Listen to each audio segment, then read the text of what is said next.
ہوگی تیسری یہاں کے والے سے قربانی جو ہم کر رہے ہیں، یہ قربانی کیوں اللہ تعالیٰ ہم سے کروا رہا ہے؟ اربوں خربوں روپیہ خرچ ہو رہا ہے، بکرے ذبح ہو رہے ہیں، گائے ذبح ہو رہی ہیں، اونٹ ذبح ہو رہے ہیں، اس کا مقصد کیا ہے؟ اللہ تعالیٰ ہمیں ایک بات سمجھانا چاہتا ہے غیر حاجیوں کو تو یہ سارا ٹور سمجھایا ہے نا، غیر حاجیوں کو قربانی سے کیا میسج مل رہا ہے کہ ابراہیم علیہ السلام نے خواب میں دیکھا، ہمارے جیسے یار خواب پتہ نہیں صحیح ہوئے گا کہ نہیں ہوئے گا، بہانے نہیں لگائے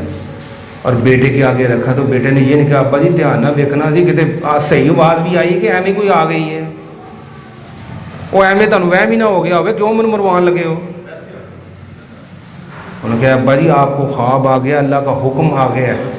میں حاضر ہوں، لبیک اللہم لبیک۔ حضرت ابراہیم علیہ السلام کو حکم ہوا، بیٹے کو کہا باپ ہونے کے ناطے کیسے تابع داری کرنی ہے، 90 سال 86 سال کی عمر میں اس سے بھی زیادہ جا کے بیٹا ملا ہے اور اللہ تعالیٰ کہہ رہا ہے قربان کر دے میرے راہ میں۔ اتنی بڑی قربانی نہ باپ نے چونچنا کی نہ بیٹے نے چونچنا کی، انہوں نے کہا چھری چلا دو۔ تو ہمیں کیا میسج دے رہا ہے؟ اللہ کہہ رہا ہے ابھی جان کی قربانی کی ضرورت پڑی تو دے دینا، اس سے پہلے کیا کر لو، اپنی خواہشات پر چھری پھیر دو، میری نافرمانیوں پر چھری پھیر دو، میرے ہر وہ حکم جو میری نافرمانی کے تحت ہے اس پر چھری چلانے کا نام قربانی ہے۔ اگر تم یہ بھی نہیں کرتے تو ابراہیم نے تو اپنے بیٹے کو اس کا خون بھی پیش کر دیا تھا، اور اس سے ہم تو اس جانور سے بھی نکمے تو نہیں کہیں ہو جائے۔ یہ اونٹ ہے نا، اونٹ کی یا گائے، اکثر اب تو ویڈیو بڑی چل گئی دیکھ، اگر وہ جانور آپ کے قابو نہ آئے تو 20 25 50 بندے بھی اس جانور سے ڈرتے ہیں کہ نہیں ڈرتے؟ اگر وہ کہتے ہیں بگڑ جائے، وہ قریب جاتا ہے اس کے، وہ 100 دفعہ 10 بندے ادھر کھڑے ہیں 10 ادھر کھڑے ہیں، وہ کہتے ہیں بھائی اے گاں تے جڑیاں اونٹ ہے ہم قابو نہیں آ رہے۔ اس جانور کو سمجھ آ گئی ہے کہ میرے اللہ کا حکم ہے، میں نے ان کی چھری کے نیچے آنا ہے، تو وہ اپنے آپ کو لٹا دیتا ہے۔ وہ جانور اللہ کا مطیع ہو کر آپ کے اپنے آگے اپنی گردن رکھ دیتا ہے کہ چلا لو، تو ہم اتنے نکمے ہو گئے اس جانور سے بھی کہ اپنی خواہشات اپنی اللہ کی نافرمانیوں پر چھری چلانے کو تیار نہیں۔ اس قربانی پہ ہم نے جب چھری چلانی ہے تو یہ تصور رکھیے گا،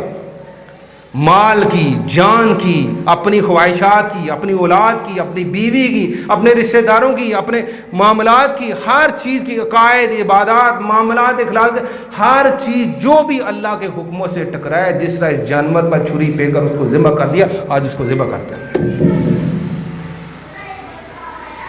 تو یہ قربانی کرتے ہوئے یہ تصور، یہ خیال رکھیے گا۔ تو 3 باتیں میں نے بنیادی بات کہی کہ سب سے پہلے انفرادی عبادت کیا ہے، بڑا ڈرائی کلینر ہے۔ جب واپس آئے حج عمرے سے تو لوگ کہیں، آپ نہ کہیں میں حاجی بن گیا، لوگ کہیں کہ حاجی صاحب وہ نہیں ہے جو مہینہ یا 10-15 دن پہلے تھے۔ اور اجتماعی کیا ہے، یہ انٹرنیشنل کانفرنس ہے، خدا کا نام ہے، امت بن جائیں، ہم ایک گھرانہ بن جائیں، ایک فیملی بن جائیں،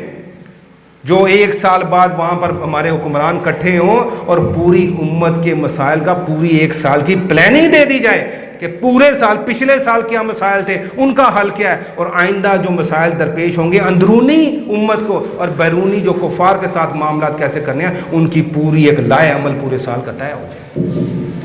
اور پھر حج عمرے کا پورا جو ٹور ہے، احرام باندھنے سے لے کر اس کے طواف تک، طواف سے لے کر پھر جو نا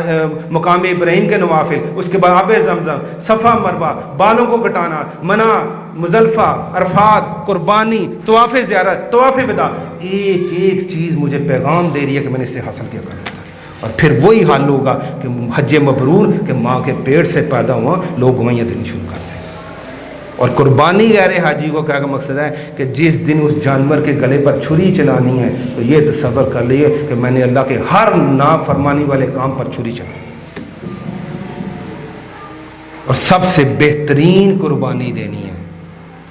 لن تنالوا البر حتی تنفقوا مما تحبون، تم نیکی کے اعلیٰ افضل درجے پر نہیں پہنچے جب سے سب سے بہترین چیز اللہ کے راہ میں ہو، چاہے وہ جانور ہو، چاہے کوئی اور شکل ہو، اللہ کے راہ میں بہترین چیز دینی ہے۔ اللہ سے دعا ہے کہ اللہ تعالیٰ یہ جو دن ہے ان کو سمجھنے کی انشاءاللہ دوسرے خود میں فضائل کے حوالے سے اشارت ہے، کیونکہ کافی لوگ آپ سنتے رہتے ہیں، صرف موٹی موٹی باتیں انشاءاللہ کروں گا تو بات کو انشاءاللہ جلدی ختم کر دیں گے۔ اللہ سے دعا ہے کہ اللہ تعالیٰ جو یہ دن بڑے قیمتی چاہ رہے ہیں ان کا فلسفہ اور حکمت سمجھنے کی اور اس کے مطابق ہمیں باعمل مسلمان بننے کے اللہ توفیق عطا فرمائے۔ واحد دعوانا الحمدللہ۔